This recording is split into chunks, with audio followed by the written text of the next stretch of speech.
Vamos ouvir o presidente do Fórum Nacional da Advocacia Pública Federal, Alain Titonelli Nunes. Excelência dispõe de 10 minutos.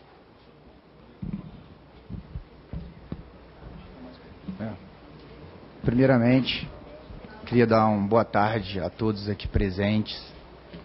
Queria cumprimentar a mesa e todos os aqui presentes, todos os deputados e demais aqui integrantes aqui da comissão especial, na pessoa do presidente e do relator geral dessa comissão, o deputado Fábio Trade e o deputado Sérgio Barradas Carneiro. Queria dizer que tem uma coisa que essa comissão está fazendo que eu acho que a sociedade toda está satisfeita, que é a pluralização do debate. A gente observa que essa é uma preocupação constante dessa comissão, e essa preocupação é uma preocupação do Estado Democrático de Direito extremamente necessária para toda a sociedade. E a gente verifica essa preocupação na medida em que a comissão especial possibilita apresentar sugestões, debater e demais conclusões através da internet. Todos os artigos podem ser sujeitos a alterações por qualquer cidadão. E também pelas diversas audiências públicas que têm percorrido o país. E nesse pormenor, é importantíssimo deixar registrado a necessidade que o presidente relator tem de estarem onipresente em todas as regiões do país, e eu tenho observado atentamente essa constante dos excelentíssimos deputados federais. Eu gostaria de congratular também o deputado federal Efraim Filho, relator geral da parte geral, que nos recebeu. Nós encaminhamos diversas sugestões para o deputado e foi extremamente solícito. E, por fim, nessa fase de parabenizações, queria registrar a perseverança e a dedicação que os professores Fred Didier e Rinaldo Mousala estão tendo, acompanhando essa comissão especial e todas as sugestões que estão sendo apresentadas. Bem, preliminarmente eu gostaria de fazer dois registros. São duas preocupações, eu acho, e três desafios que esse novo CPC tem, a construção desse novo CPC. Essas duas preocupações, em certa medida, eu percebo que a comissão especial está atenta a elas, né? Primeira preocupação, evidentemente, é uma preocupação de construir um CPC coletivo, e não um CPC de uma entidade A, do escritório de advocacia B, do advogado C ou da associação E. Isso aqui que a gente está debatendo é uma proposta coletiva e todos nós podemos dar nossas sugestões e construir um futuro, um direito processual mais efetivo para o futuro. Um outro problema que eu acho, ao meu ver, e eu vejo que o nobre deputado, relator geral, o deputado Sérgio Barradas, inclusive já expôs diversas vezes, é que esse novo CPC não vai resolver todos os problemas da prestação jurisdicional. Está muito longe disso. Grande parte dos problemas da prestação jurisdicional estão afetos ao que o professor Humberto Teodoro Júnior chamou de tempo morto do processo.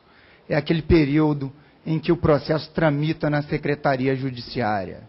E aí a gente também tem que pensar em soluções para que esse tempo seja diminuído. E, evidentemente, é uma preocupação do novo CPC, mas há mecanismos que passam das questões aqui debatidas. Bem, dito isso, passarei para os desafios.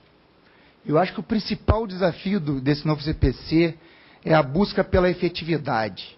A busca pela atividade pela concretização de uma prestação jurisdicional célere e universal, sem esquecer as garantias fundamentais do processo. Para mim, essa é a primeira preocupação. Uma segunda preocupação é a necessidade de construir um CPC que proveja o processo de maneira a concretizar o direito material, e não que faça o processo como um fim em si mesmo. E o terceiro desafio é a necessidade de que esse projeto de novo Código de Processo Civil perdure no tempo. E aí a gente tem que alinhavar muitos princípios para que esses princípios não caiam no esquecimento e para que esses princípios atendam a todos os anseios da sociedade. E eu digo isso porque o último Código de Processo Civil durou aí cerca de 30 anos, né? E esse provavelmente vai ser construído para durar também 30 anos. E a gente sabe que a sociedade é dinâmica e as leis são estáticas. Por esse motivo é necessário que esse novo CPC atenda o mais amplo possível direitos e princípios necessários e que anseiam tanto a sociedade. Feitas essas considerações preliminares, eu queria fazer um breve recorte sobre as prerrogativas da Fazenda Pública. E queria dizer, vou trazer aqui, não tratar diretamente sobre os dispositivos que tratam das prerrogativas no novo CPC, mas apenas fundamentar por que existem as prerrogativas da Fazenda Pública. As prerrogativas, de um modo geral, elas existem porque há uma necessidade do Estado defender o interesse público. E as prerrogativas estão centradas, basicamente, em 3 princípios. O princípio da isonomia, um princípio de prevalência do regime de direito público e um princípio, não tanto um princípio, né, mas uma necessidade de estruturação do Estado brasileiro. Bem, o princípio da isonomia, todos aqui conhecem, né, principalmente na versão aristotélica, que é tratar igualmente os iguais na medida de suas desigualdades, enfim, efetivar a igualdade material, ele é o princípio que será o vetor de interpretação das prerrogativas. As prerrogativas só serão válidas e constitucionais se atenderem com razoabilidade às suas necessidades. Ocorre que, para a ferição dessa razoabilidade, é necessário verificar cada caso concreto. Entretanto, o próprio STF já se manifestou pela constitucionalidade e legalidade de diversas prerrogativas da Fazenda Pública. Um outro princípio que tem correlação com as prerrogativas da Fazenda Pública, é a prevalência do regime de direito público. O regime de direito público, ele tem essa prevalência por causa de 4 outros princípios, que seriam o princípio da legalidade, o princípio da supremacia do interesse público sobre o particular, o princípio da continuidade do serviço público e o princípio da indisponibilidade do interesse público. A comunhão desses interesses, desses princípios, ela visa resguardar a defesa do erário. E aí é também um motivo pelo qual o Estado é dotado de determinadas garantias. Por fim, tratarei da estrutura do Estado. Como todos os profissionais do direito debatem, como todos deputados e senadores debatem a estrutura do Estado. O Estado brasileiro é constituído para prestar o maior número de serviços possíveis ao cidadão. E quando o Estado brasileiro não é prestador de serviço, ele é regulador. Então, é natural que o Estado, sendo prestador de serviço ou regulador, ele fará parte de um grande quantitativo de processos judiciais, seja no polo ativo, seja no polo passivo da demanda. E por esse motivo, naturalmente, é necessário dotar a Fazenda Pública de determinadas prerrogativas. Bem, mesmo havendo essa necessidade do Estado atuar em diversas frentes, a estrutura do Estado hoje existente não é compatível com essa realidade. Hoje a gente verifica que não há número de advogados públicos suficientes para defender o Estado, bem como essa estrutura é inadequada.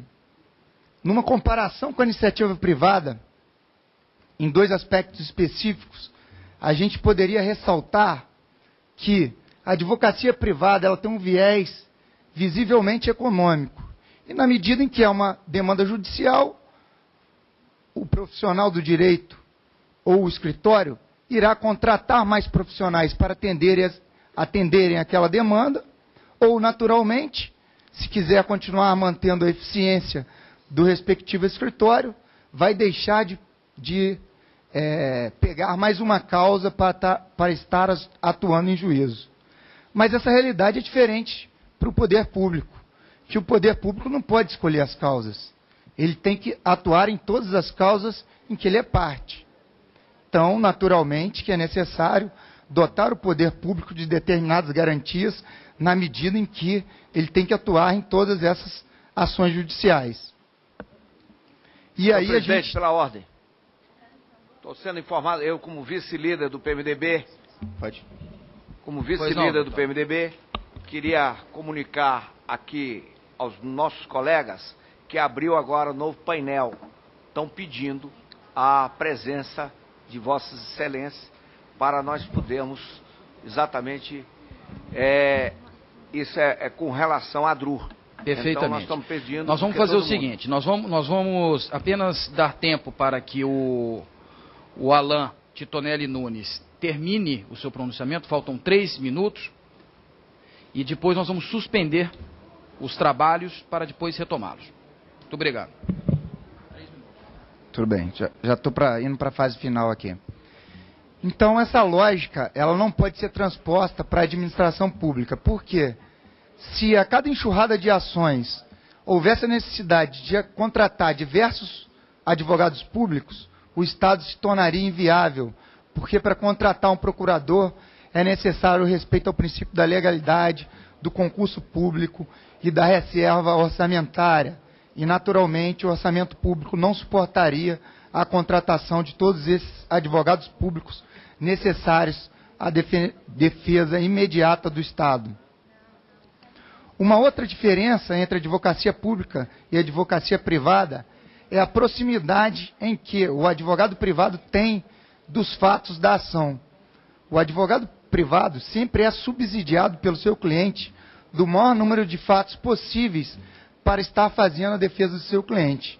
Já o advogado público não. Ele vai ter que correr atrás de todos esses dados na administração pública, e todos sabem de toda a burocracia da administração pública, de toda a complexidade da administração do poder público para ter o acesso a esses dados. Bem, já me encaminhando para o final, eu queria dizer que, no geral, essas prerrogativas, elas devem ser interpretadas como necessárias à garantia de um Estado prestador de serviço. E esse foi o Estado que a Constituição de 88 traçou para nós. Traçou um Estado do bem-estar social, um Estado que se exige a prestação do maior número de serviços possíveis. E, nas hipóteses que o Estado não é prestador de serviço, o Estado é regulador. Por esse motivo, essas garantias se fazem extremamente viáveis. E o novo CPC, atento a essa realidade, não exorbitou nessa realidade.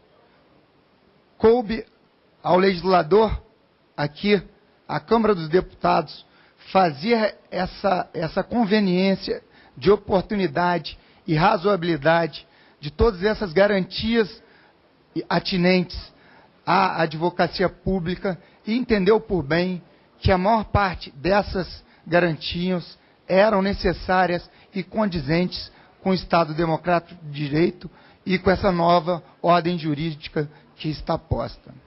Dito isso, presidente, eu encerro as minhas palavras e agradeço a disponibilidade do tempo. Bem, gostaria de agradecer a oportunidade de estar presente aqui nessa comissão especial e reforçar mais uma vez, como dito aí pelo nobre deputado federal Sérgio Barradas, que em todo momento é necessário a gente destacar a relevância do papel daqueles deputados comprometidos com a causa pública. E eu faço esse registro em nome de toda essa comissão, em nome do presidente e em nome do relator, como já havia destacado no início do meu discurso. como bem dito pelo nobre presidente, o debate é salutar para a gente eliminar os equívocos, né, as lacunas, e também garantir a manutenção daquilo que a gente entende como correto, né? E como o presidente ressaltou, a montanha-russa, né, fazendo a referência à montanha-russa, eu vou fazer uma referência ao Nelson Rodrigues, que dizia que toda unanimidade é burra. Então, acho que o debate é salutar para a gente evoluir e concretizar alguma coisa melhor. Eu acho que essa comissão tem recebido todas essas sugestões e tem ponderado em cima dessas sugestões. E aí eu vou concluir em cima de Raul Seixas, que eu entendo que cabe perfeitamente às lições dos excelentíssimos deputados, que prefiro ser uma metamorfose ambulante do que ter aquela velha opinião formada sobre tudo.